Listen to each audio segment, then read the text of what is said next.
జూబ్లీహిల్స్ ఉప ఎన్నికల్లో ప్రజలు బీఆర్ఎస్కు గువ్వ గుయ్యమనే తీర్పు ఇవ్వబోతున్నారన్నారు మంత్రి పొన్నం ప్రభాకర్. లక్షల కోట్ల అప్పు చేసి బీఆర్ఎస్ అడ్డగోలుగా మాట్లాడుతుందంటూ ఫైర్ అయ్యారు. 10 ఏళ్ల బీఆర్ఎస్ పాలనలో జూబ్లీహిల్స్లో ఏమి అభివృద్ధి జరిగిందో చర్చకు రావాలంటూ సవాల్ విసిరారు పొన్నం.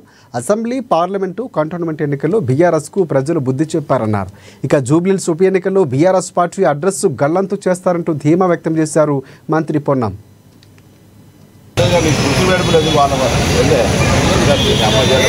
తెలంగాణ రాష్ట్రాన్ని అప్పులమయం చేసి అభివృద్ధికి లేకుండా చేసినటువంటి పరిస్థితిని గమనించిన ప్రజలు టీఆర్ఎస్ పార్టీని చావు దెబ్బ కొట్టి ఓడించి ఇంకా బుద్ధి రాలేదని పార్లమెంట్లో 0 సీట్లు ఇచ్చిన తర్వాత అవగాహన లేకుండా మాట్లాడుతూ ఉన్నారు.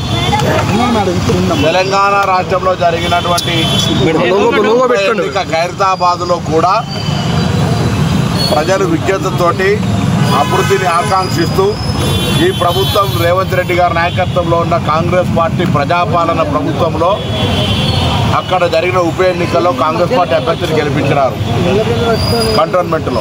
ఇక్కడ కూడా తప్పకుండా ఈ ఉప ఎన్నికల్లో కూడా 100% ప్రజలు విజ్ఞతతోటి కాంగ్రెస్ పార్టీని గెలిపిస్తున్నారని అసహనంతో నోటుకొచ్చినట్టు మాట్లాడుతూ ఉన్నారు. ఉనికి లేదు ఇక్కడ. నేను జాలి పడతా ఉన్నా నా సోదరి పట్ల. ఎవరికైనా బాధ ఉండొచ్చు, కానీ వేదికల మీద రాజకీయ ప్రసంగాల మధ్య కన్నీళ్లు పెట్టుకొని సానుభూతి ఓట్లు సంపాదించాలనే ప్రయత్నం చేస్తున్న మీ కేటీఆర్, హరీష్ రావు, ఇతర టీఆర్ఎస్ నాయకులను కోరుతా ఉన్నారు. మీరు 10 సంవత్సరాలుగా జూబ్లీహిల్స్ చేసిన అభివృద్ధికి సంబంధించిన చర్చ